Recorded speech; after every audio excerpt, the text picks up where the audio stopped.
زلنا منات كم يحديركم كم يمسيكم كم ياللهم لولا بهري እግዚአብሔር አምላኽና ስለ ሁሉ ዕለታቱ ናብ ዝዕለት እዚ አሳቲፉ ኣብ ዝቅድስት ስፍራ ቅዱሳን ዝኾነ ቤት መቅደስ ተኣኪብና ስሙ ክንጽውዕ ክንባረኽ ክንቅደስ ስለ ዝፈቀደልና ስሙ ዘለዓለም ዝኸበረን ዝተመስገነን ይሁን ሎማዓንቲ ከም ፈቃድ እግዚአብሔር ስለዚ ተኣኪብናሉ ዘለና ናይ ሕፅር ዝበለ ደቃይቕ ክንመሃሪና ሞ እግዚአብሔር አምላኽና ንቅዱሳን አቦታትና ጥበቡን ምስጢሩን ዝገለጸሎም ጥበቡን ምስጢሩን ክገልጸልና እግዚአብሔር ቅዱስ ፈቃድ ይሆነልና መዝሙረ ዳዊት ምዕራፍ 5 ኩሉ ግዜ ኣብዚ ጾም ኣርባዓ ተኸሎ ዝጽለ ጸሎት ከም መበገስ ኮነና ካብኡ ኸንብብ ኦ እግዚአብሔር ንቃላተይ ጽንበሎ ንእህታይ እውን ኣስተፍለሉ ኦ ንጉሰይን ኣምላኸይን ናባኻ እጽለ ኣለኹ እሞ ንድምፂ ኣውያተይ ኣድህበሉ ኦ እግዚአብሔር አንጊኻ ንድምፀይ ትሰምዖ ኢኻ ኣነ ኸኣ አንጊሄ ናባኻ እምህለል ኣለኹ እሞ ክትምልሰለይ ጽብቕ ኣለኹ ብኽፍኣት እትሕጎስ ኣምላኽ ኣይኮንካን እኩይ ድማ ምሳኻ ኣይሓብርን እዩ ዕቡያት ኣብ ቅድሚ ገጽካ ኣይቆሙን እዮም ንገበርቲ እከይ ዘበሉ ትጸልኦም ኢኻ ንስኻ ኦ እግዚአብሔር ሓሶት ንዝዛረቡ ተጥፍኦም ንቐተልትን ንጠበርትን ከዓ ትፍንፍኖም ኢኻ ኣነ ግና ብብዝሕ ምሕረትካ ናብ ቤትካ ከኣቱ ናብ ቅድስቲ መቅደስካ ኣቢለ ከዓ ብፍርሃት ክሰግድ እየ ኦ እግዚአብሔር ጸላእተይ ብዙሓት እዮም ጽድቂ ክገብር ምርሓኒ ክስዕበካ እውን መንገደይ ኣቕንዓለይ ጸላእተይ ዝብልዎ ኣይእመንን እዩ ልቦም ጥፍኣት ዝመልአ ጎረሮኦም ከም ዝውሕጥ ክፉት መቃብር እዩ ብመልሓሶም ይጥብሩ ኦ ኣምላኽ ንስኻ ኮንኖም ንሳቶም ኣብቲ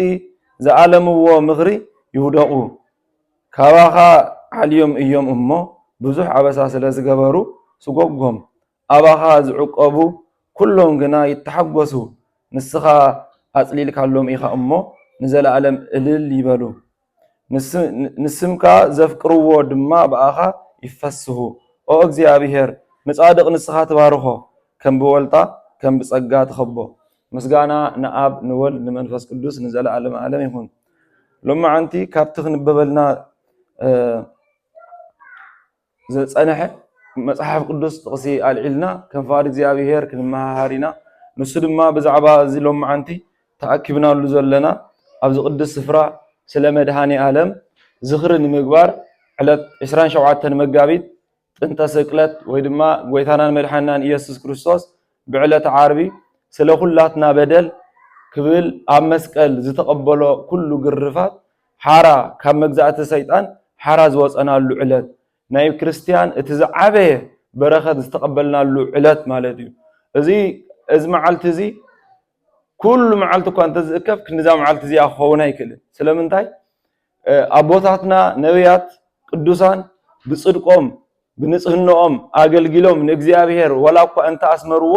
በታ ሓንሳብ ቅድሞኦም ዝነበረ በኣቦና ኣዳምን ሄዋንን ዝተመሓላለፈ ሓጢያት ዓጊትዎም ስለ ዝነበረ ብፍጹም ቅድስና ናብ እግዚአብሔር ናብ ኢየሩሳሌም ናብ ገነት ከኣቱ ይኽእሉ ኣይነበሩን ዛዓለት እዚኣ ግን ንኹሉ መዓልቲ ቀይራቶ ማለት ስለዚ ዛዓለት እዚኣ ክቅየር ኮላ መድሓኒና ኢየሱስ ክርስቶስ ሰላም ከስፍነልና እንከሎ ብታራ ነገር ኣይኮነን ትንቢተ ኢሳይያስ እንታይ ዝብል ምዕራፍ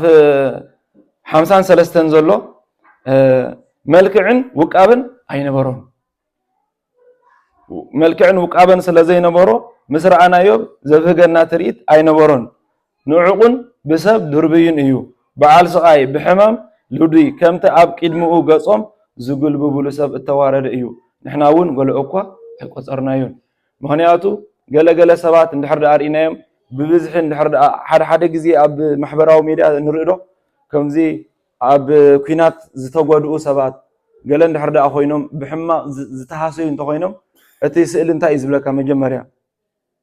ፍቃደኛ ዲኻ ክትሪኦ ይዓጽይዎ እዮም ፍቃደኛ ዲኻ ክትሪኦ ምክንያቱ ምስራእኻዮ እንታይ ትኸውን ኢኻ ትስንብድ ምሽ ስለዚ እንታይ ዝብለና ዘሎ ትንቢተ ኢሳይያስ ከምቲ ምስራእኻዮ ገጽካ ትግልብበሉ ነገር ክሳብ ዝኸውን ተዋሪዱ ነበረ መልክዕ ውቃበን ድማ ኣይነበሮን እዚ ሁሉ ነገር እዚ ዝኾነ ካብቲ ዘገርም ስለخفአቱ ሕማቅ ስለዝገበረ በደል ስለዝገበረ ይኮነን ንሕና መታን ኮሙ ኸይንቅበል ንሱ አክንዳና ኮሙ ተዋረደ ማለት ስለዚህ ቅዱስ ዳዊት እንታይ ይዝብል ጌርካለ ይኻሞኒ ከመስግነካ ቅዱስ ቤተ ክርስቲያንና እዚ ንሕና እንኽተሎ እምነት እንአምኖ እምነት እግዚአብሔር አምላኽ ባዕሉ እንታይ ይዝብለና በቃ ጌረልካ ተማሂርካ ኢኻ ናጻ ኮይንካ ኢኻ ስለዚህ ንዓና ዘድልየና ነገር እንድሕር ደሃልዩ ስለቲ ሁሉ ዝገበረልና እግዚአብሔር አቤት መቅደስ መጺና ምምስጋን ጥራዩ ማለት ስለዚህ ኩሉ ንገብሮ بجديታ ተገዲድና ዘይኮነስ ስለስተገበረልናስ በሐጎስን በፍቅርን ንገብሮ ነገሪ ማለት ሓደ ነገር ተገዲድካ ትገብሮን አፍቂርካ ትገብሮን ፈላለይ ደስ ይሉካ ትገብሮ ነገርን ተገዲድካ ትገብሮን እንታይ ተገዲድካ ትገብሮ ተኸኛ እንታይ ትገብሮ ንግበረሎም አይነ ጽብቆሎም ዛ አይነቱ ነገር ይኻ ትገብር ስለትግደድ ደስ እናበለካ እንድሕር በፍቅሪ ተረዲካ ትገብሮ ነገር ኮይኑ ግን ወላኳ እንደ ዝበርትዕ እንተ በርትዕ ምንም ዘሰልቹ ነገር አይኮነን ማለት ስለዚህ አኻ ቅድስት ቤተ ክርስቲያንና ሙሉ ለይተ ሓዲርና ሙሉ መዓልቱ ዒልና ወላኳ ድኻን ክስምዕና ክሳብ ዘይክእል እንኸውን ማለት ብፍላይ እቶም ቅዱሳን አቦታትና ነዚ ኣብ ቤተ ክርስቲያን ካዋዚየማ ጀሚሮም ሙሉ ለይቲ ብጸሎት ዝሓድሩ ስለዝተገበረሎም ነገር ንምስጋን ስለዝኾነ ካብ ልቦም አሚኖም ደስ እንዳወሎም ስለዝገብርዎ ምንም ድኻም አይስምዑምን ምክንያቱ ጎይታናን አምላኽናን መድኃኒናን ኢየሱስ ክርስቶስ ከመይ ጌርና ንረዳእ ንሱ ዝወዓለልና ውዕለት ሓደ ሰብ ልቃሕ አለቅሒና ንብል ሓደ ሰብ ንድሕር ልቃሕ አለቅሒና እቲ ልቃሕ ክንመልሶ ስለዘይከኣልና እንተ ክገድፈልናን ወይ ድማ ሓደ ሰብ ዘለቅሓና እንድሕር ሃልዩ ንሱ ግን ካልእ ሰብ ኣነ ድሓን ክሽፍነልካ ይኽብለና እንከሎ ናይ ነገር የደንቕ ናይቲ ዝገደፈልና ዶ ወላስ ናይቲ ብጻይና አክንዳና ድሓን ኣነ ክኸፍለልካ ኢሉ ዝኸፈለልና ማለት እቲ ዝገደፈልና ይሓይሽ ምሾ እቲ ገዲፈልካ ኣለኹ ዝበለ ካልእ ነገር ስለ ዘለዎ እዩ እቲ ካልእ ዘለቅሓካ ዘላቶ ዓርታ ሓንቲ ዘላቶ ነገር አክንዳኻ ዝሽፍና ግን ፍቅሪ ስለ ዘለዎ ማለት ስለዚህ እግዚአብሔር አምላክ ናጻ ዘውጻና እቲ ንሕና ምሕረኩም ኣለኹ ተማሂርኩም ኣለኹ ዘይኮነስ ኣነ ተሰኪመልኩም ኣለኹ ማለት ስለዚህ ንሕና ክንገብሮ ዝግባአና ነገር ንሕና ክንበጽሖ ዝግባአና ነገር ዝነበረ አክንዳና መተካእታ ኮይኑ ንሱ ግን ንኹሉ ጸገም ንኹሉ ሽግርን ተቀበሎ ማለት ስለዚህ ካያ ቤተ ክርስቲያን ዓመት መጸ ስለ መድኃኒ ዓለም ስለቲ ኣብ መስቀል ዝወዓለልና ውዕለት እናዘከርና ኣብዚ ብምስጋና እንሓድር ማለት ቅዱሳን አቦታትና እንታይም ዝብሉ ተፈጸመ ተስፋ አበው በማርያም ድንግል ወበቀራንዮ ተተክለ መድኃኒት መስቀል ናይ ድሕነት መድኃኒት ኣብ መስቀል ተተክለ እቲ ሁሉ ዝነበረ ተስፋታት ናይ አበው ዝነበረ ተስፋታት እግዚአብሔር አምላክ መጽኡ ከድሕነና ዝተነበይዎ ትንቢት ድማ በማርያም አቢሉ ተፈጸመ ይብለና ማለት ምክንያቱ ከቅድስት ድንግል ማርያም ዝተወልደ ጎይታናን መድኃኒናን ኢየሱስ ክርስቶስ እዩ ኣብ መስቀል እዚ ዝወዓለ ስለዚህ ቅድስት ቤተ ክርስቲያንና ኣብ ቅድስት ድንግል ማርያምን ኣብ ቅዱስ መስቀልን ፍሉይ ክብሪ ኣለዋ ማለት መስቀል ኩሉ ግዜ ኣብ ኢዶም ሒዞም ዝኸዱ አቦታትና ኩላትና ድማ ኣብ ክሳድና ኣሲርናዮ ንኸይድ ምልክት ናይ ሰላም ስለዝኾነ ካብ ሓጢያት ሓራ ወፂኤ ኢልና ብጋህዲ ኣብ ኣደባባይ ዓለም እንምስክሮ ማለት በዚ ነገር እዚ ሎሚ ዓለም ድሓን ኮይኑ ይኸውን ይኽእል እምበር ቅዱሳን አቦታትና መስቀል ኣብ ክሳዶም ጥራይ ጸኒሑ ተባሂሉ ክንደይ መከራን ሽግርን ብሰማዕትነትን ዝሓለፉ ብዙሓት እዮም ስለዚህ ነዚ ነገር እዚ ንሕና ተካእቲ ናይቶም ቅዱሳን አቦታትና ካብ ሐዋርያት ዝረኸብናዮ ትምህርቲ ኢና ስዒብና ንኸይድ እሞ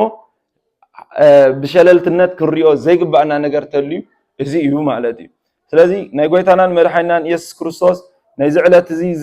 ዝወዓለልና ውዕለት ካብ መጀመርያ ጀሚርና ሙሉ መዓልቲ እንተንውዕል ሙሉ መዓልቲ እንተንሓድር ኣይምወዳእናዮን በብሓደ ማለት እዩ ምክንያቱ ወንጌል ማቴዎስ ምዕራፍ 27 ክንበበልና ፀንሕ እንታይ እዩ ብዛዕባ አይሁድ ክፍኣት አይሁድ ተንኮሎምን በቃ ፍትሒ ተሳኢኑ ኣብ ምድሪ ሓደ እኳ ቅንዕ ዝዛረብ ሰብ ክሳብ ዝሰኣን ወላው ካብ መምኽነይታ እንተረኸበ ኢሉ ጲላጦስ ሲ ሎማዓንቲ ፋሲካ ኹን ከኣቱ ከሎስ ልማድ ኣለኩም ሓደ ሰብ ክፈትሓልኩምስ ልማድ ኣለኩም ስለዚህ ሎማዓንቲ ፋሲካ እሞ ነዚ ዘተሓስኩም ክርስቶስ ዶ ክፈትሓልኩም እንተበሎ ኖ ስቆሎ ጥራይ ስለዚህ ሎሞ ድማ ንሕና ኣከምኡ ዝበለ ዓይነት ደረጃ ወዲቕና ኢና ንርከብ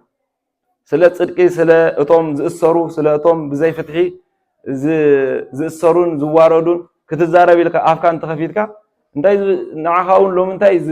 ዝልጥፉልካ ማለት እንታይ ዝልጠፈና ነይሩ ሎሚ ሰልችዎን ገዲፍዎም ወይ ድማ ስዒርናዮም ሓይልና ስለ ዝወፃና እግዚኣብሔር ኣምላኽ ስለ ዝረዳእና እምበር በቢ ዝረኸብናዮም በቢ ሜድያ ብዝሓለፍናዮ እኮ መናፍቃን እንዳበለኩ ብዙሕ ሽግር ይዝበፅሕ ነይሩ ስለ ቅዱስ አቡነ እንጦንዮስ ጥራይ ስለ ንዛረብ ዝነበርና ማለት ስለዚ ሎሚ ዓለም ልክዕ ነቶም ዓመፅቲ ተፍቅረሉ ከምቲ ንባርባንስ ክንደይ ንጹሃት ሰባት ዝቐዘፈ ብደም ዝፍለጥ ዝነበረ ሰብ ምስ ክርስቶስ ኣዋዳዲሮሞ ኣይሁድ ማለት ስለዚ ንዕኡ ፍትሓልና ንክርስቶስ ግን ነዚ ግን ስቆሎ ምክንያቱ ኣብ ቤት መቅደሶም መጺኡ ሓቂ ስለ ዝዛረብ ዝነበረ ኣብቲ ቤት መቅደስ ኣምላኽ ዝግበር ዝነበረ ሽርሕን ዝግበር ዝነበረ ንግድን ቀጥቂጡ ስለ ዘውጾም ዝነበረ ብድፍረት ስለ ዝዛረብ ዝነበረ ኣበይ ተማሂሩ ከምዚ ኢሉ ክዛረብ ዝኽኣሎስ ካበይ ይሰሚዕዎ እዚስ እቲ ንፈልጦ ወዲ ማርያም ምስ ዮሴፍ ዝዓበየ ኣይኮነን እንድዩ من دا أمهروا إلون كساب زدنقو أبيت مقدسهم كويدو سلا حق سلا زارب زنورة أيهود نخسك الحليفهم هابوهم على نسجن بسال ساي معالتي كم مقابر تنسيو دما نعلم ملو سلام أو أحابة مالت ونياتو قدس داويت انتا يخبل الناس أن يحب مزمرو اجزي أبي هرسة نقوس وإتو انكدم عالم وقبر مدهانيته بما يكلم مدر أما أكل مدري إذا مدري زي مدحان فتسمة نسو مهنياتو نسنتايو كاب قدم ما تحيزو زل عالماوي نقوس سلازوخنا مالت سلازي إذا نقوس زي زقبرلنا محرت إذا نقوس زي زقبرلنا ذهبنا حارنت كم تقدس أولاد زبالو بدم قويتا تعدكم يخم مو باروت سبات أي تخونو باروت حاتيات أي تخونو باروت حمق لمدي أي تخونو يبلنا مالت مصحف قدس سلازي نحنا كان كريستيان نزي وعلات زي زتوعل لنا اندا ذكرنا ابيوتو مصينا تمسجن غويتاي نصوح خون ودخاك خون بهكاني اخامو حريخاني اخامو يمسجنك الله إلنا ابزا قدست السفرة زيا كنمص እግዚአብሔር አምላክ يحجزنا قال ابراويان دحرا تملكتنا كنببلنا صنحه مئنتي نابت حفرت نعقو سلاتي قدمو زلو حاغوس إلو مسكل التعجسه ابيمان املاك زتقمطن جمار ابنتنا دمدامن ኢየሱስ نطمت يبل مالتي مئنتي نت حفرت نعقو مئنتي نسلام يلو مئنتي حاغوس يلو كساب مسكل زتعجسه ابيمان املاك زتقمطن جمار ابنتنا دمدامن زغونه ناب ኢየሱስ ክርስቶስ نطمت ስለምንታይና ናብ ክርስቶስ ኢየሱስ ክንጥምት ቅዱስ ጳውሎስ ዝምዕደና ዘሎ ትሕት ኢሉ እንታይ ኢሉ ምእንቲ ከይትደኽሙን ነፍሳትኩም ከይሕለላን ነቲ ካብ ሓጣኣን ኣብ ርእሱ ክንድዚ ዝኣክል ምጽራዝ ተዓገሰ ዘክርዎ ምእንቲ ከይንደክምን ከይትደኽሙን ነፍሳትኩም ከይሕለላን ምእንትን ከይንደክም ምእንትን ከይንሕለል ምእንትን ተስፋ ከይንቆርጽ ናብቲ ስለና ክብል ኣብ መስቀል እዚ ሁሉ ጸርፍን እዚ ሁሉ ሓሞት ምስ ኣብ ሰፍነግ ኣትሒዞም ዘስተይዎ እዚ ሁሉ ስሉእ ክፋእ ክዛረቡን ከለው እቲ መስፍን ዝተባሃለ ጲላጦስ እኳ ክሳብ ዝገርሞ ሓንቲ ቃል ዘይነበበ ዝተዓገሰ ንዕኡ ዘክርዎ ንዕኡ እንድሕርዳ ጠሚትኩም ንዕኡ ትጥምትሉ ምክንያት ንምንታይ ዝብል ዘሎ ጳውሎስ ምእንትን ከይሕትሕለሉ ማለት ስለዚህ ናብ እግዚአብሔር አምላክ መታን ከይንሕለል ናኡ ክንጥምት እግዚአብሔር አምላክ ቅዱስ ፈቃዲ ይኹነልና ኣብዚ ቅዱስ ስፍሩ ስለዚ ኣኻኸበና ብምሕረቱ ስለዝጠመተና ስሙ ዘላለም ዝኸበረን ዝተመስገነን ይኹን ኣብ መንጎ ቅዳሴ ስለዝኾነ ኣብዚ ኣኽለናይ ወስብሐት ለእግዚአብሔር መሰረተ ሕይወት